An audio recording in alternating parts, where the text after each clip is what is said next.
17 मई साल 1498 ईस्वी को वर्तमान केरल राज्य के कालीकट तट पर समुद्र के रास्ते कुछ नाविकों ने कदम रखा, जिसके बाद मानो हमारे देश भारत की तकदीर ही बदल गई और इसकी कहानी कुछ अलग ढंग से ही लिखी जाने लगी। दोस्तों, ये वो दिन था जब यूरोपियन समुद्री नाविक एवं खोजकर्ता वास्को डी गामा ने भारत की खोज की थी। अब बहुत से लोग सोच रहे होंगे कि भारत का इतिहास तो हजारों साल पुराना है। सदियों से यहाँ पर जनपद, मौर्य साम्राज्य, गुप्ता साम्राज्य और दिल्ली सल्तनत के आदि राजाओं ने यहाँ पर राज किया था। तो फिर कोई कैसे भारत की खोज 1498 ईस्वी में कर सकता है? तो दोस्तों, आपको बता दें, भारत में सदियों से जितने भी आक्रमणकारी जैसे सिकंदर, मंगोल आदि आते थे, तो वो हमेशा भारत को पश्चिमी एशिया से जोड़ने वाले मशहूर रास्ते खैबर दर्रा से होकर आते थे। लेकिन 17 मई 1498 को वास्को डी गामा ने समुद्र के रास्ते यूरोप से भारत के केरल राज्य के कालीकट तक पहुंचकर एक समुद्री रास्ता ढूंढ निकाला था, जिसे ही वास्तव में भारत की खोज माना जाता है। दोस्तों, आपको बता दें, उस समय भारत अपने कृषि उत्पादों के लिए बहुत ही ज्यादा मशहूर हुआ करता था। विशेषकर मसालों जैसे कि काली मिर्च, इलायची, दालचीनी आदि के लिए बहुत प्रसिद्ध था, जिस कारण उस समय भारत के साथ व्यापार करने के लिए यूरोप तथा अरब के देशों के बीच होड़ लगी रहती थी। लेकिन उस वक्त एशिया के प्रमुख देशों जैसे भारत, चीन, म्यांमार आदि के साथ व्यापार केवल स्थलीय मार्ग से ही होता था, जिसे सिर्फ मुस्लिम शासक एवं व्यापारी ही इस्तेमाल किया करते थे और मुस्लिम शासक उस मार्ग से यूरोपियों को व्यापार नहीं करने देते थे।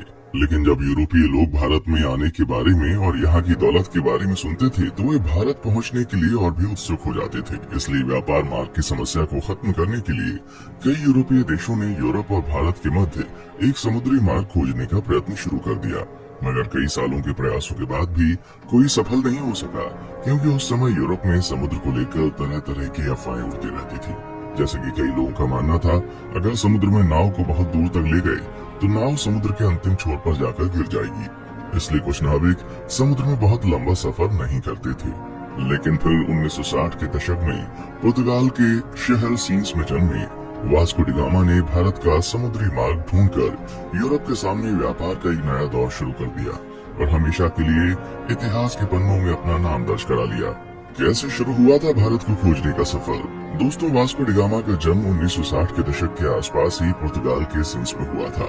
उनके पिता एस्टेवा भी एक अच्छे नाविक एवं समुद्री खोजकर्ता थे। वास्को डी गामा का सारा बचपन अपने पिता के साथ एक नाविक और यात्रा के माहौल में बीता था।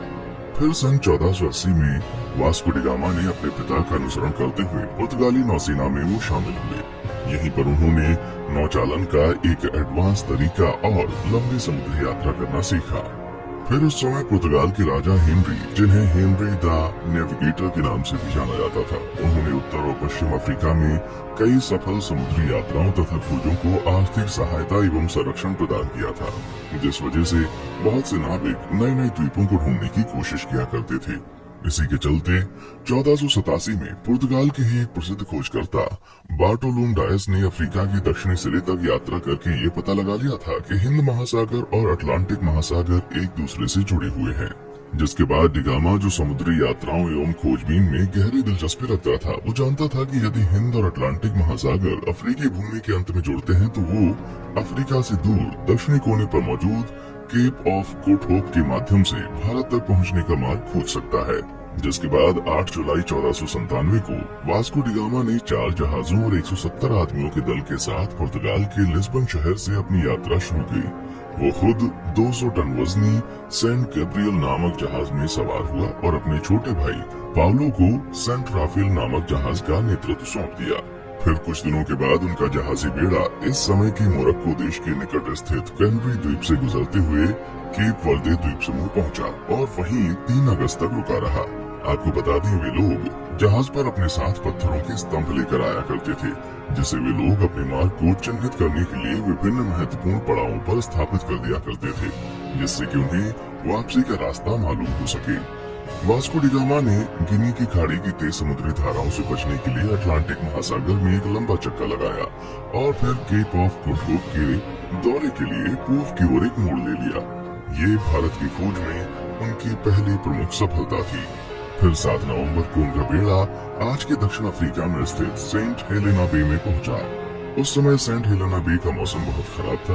वहाँ बहुत तेज हवा और समुद्री लहरें चल रही थी, जिस वजह से वास्को डी गामा का दल अगले 22 नवंबर तक आगे नहीं बढ़ सकता था। लेकिन फिर भी कुछ दिनों बाद मौसम अच्छा होने पर उन्होंने यात्रा करना शुरू कर दिया और वे केप ऑफ गुड होप पहुंच गए, जहां पहुंचकर उन्होंने इस जगह का अच्छे से दौरा किया। दोस्तों, आपको बता दें, जब Vasco da Gama Cape of Good Hope नामक स्थान पर पहुंचे तो तभी उन्होंने महसूस किया कि उसका भारत तक मार्ग खोजने का सपना हकीकत में तब्दील हो सकता है। और फिर मार्ग को चिन्हित करने के लिए पहले की भांति वहाँ एक पत्थर का स्तंभ स्थापित किया और फिर आगे की यात्रा की तैयारी करने लगे।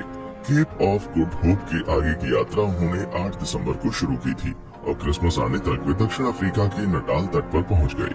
अलग अलग नदियों को भीतर और बाहर से पार करते हुए डी गामा का बेड़ा धीरे धीरे मोजाम्बिक की ओर पहुंचना शुरू हुआ। इस बीच में लगभग 1 महीने तक कहीं पर रुके और जहाजों की मरम्मती का काम किया।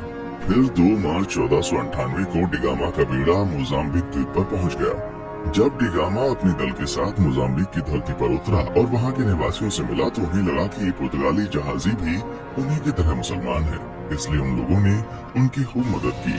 डी गामा का मोजाम्बिक में पड़ाव डालना काफी उपयोगी सिद्ध हुआ। वहाँ उसे समुद्र के किनारे बंदरगाह पर सोने, चांदी तथा मसालों से भरे हुए 4-5 जहाज दिखाई दिए। उसकी मुलाकात ऐसे स्थानीय लोगों से भी हुई जो कभी कभी भारतीय समुद्री तटों की यात्रा करते थे। इससे वास्को डी गामा को पूरा विश्वास हो गया कि वो उचित दिशा की ओर आगे बढ़ रहा था। उसे उस दिशा को समझने में भी मदद मिली जिधर अब उसे आगे बढ़ना था। फिर 7 अप्रैल 1498 को उनका बेड़ा मोम्बासा में प्रवेश कर गया तथा यात्रा के एक और महत्वपूर्ण ठहराव मोम्बासा के ही मालिंदी में लंगर डाल दिया। मालिंदी में डी गामा की मुलाकात कांजी मालम नामक एक ऐसे गुजराती नाविक से हुई जो भारत के दक्षिण पश्चिम तट के कालीकट जाने का मार्ग जानता था। उस गुजराती नाविक के महत्व को देखते हुए डी गामा ने उसे भी मार्गदर्शक के रूप में अपने बेड़े में ले लिया और फिर अगले 20 दिन तक लगातार हिंद महासागर में चलने के बाद डी गामा को धीरे धीरे भारत के घाट और पहाड़ दिखने लगे। फिर 17 मई 1498 को भारत के दक्षिण पश्चिम में स्थित कालीकट के बंदरगाह पर जा पहुंचा। कालीकट में स्थानीय राजनयिकों द्वारा वास्को डी गामा का काफी अच्छी तरह से स्वागत किया गया। वो यहाँ लगभग अगले 3 महीने तक रहा और भारत के बारे में बहुत सारी महत्वपूर्ण जानकारियाँ इकट्ठा करता रहा। दोस्तों, वास्को डी गामा के भारत आने और उसके कालीकट में उतरने के बाद भी कई ऐसी घटनाएं हुई जिसके बारे में अभी भी लोगों में सहमति नहीं हो पाई है, लेकिन हम अपने किसी और वीडियो में उसके भारतीयों के साथ किए गए जुल्म और अत्याचार पर अलग से वीडियो बनाएंगे। इस वीडियो में हम सिर्फ उसकी यात्रा पर वीडियो बना रहे हैं। दोस्तों, यहाँ 3 महीने रहने के बाद वास्को डी गामा 2 साल से अधिक समय की यात्रा करते हुए 18 सितंबर को पुनः लिस्बन लौट आया। इस दौरान उसने लगभग 38,600 किलोमीटर की यात्रा की थी। और दोस्तों, आपको बता दें कि इस लंबी साहसिक यात्रा में उसके कुल 170 साथी थे, जिसमें से 116 की यात्रा के दौरान मृत्यु हो गई थी। वास्को डी गामा की इस उपलब्धि से पुर्तगाल के राजा बहुत खुश हुए थे तथा उन्होंने उसे दूसरी बार फिर से 1502 में भारत की यात्रा पर भेजा था।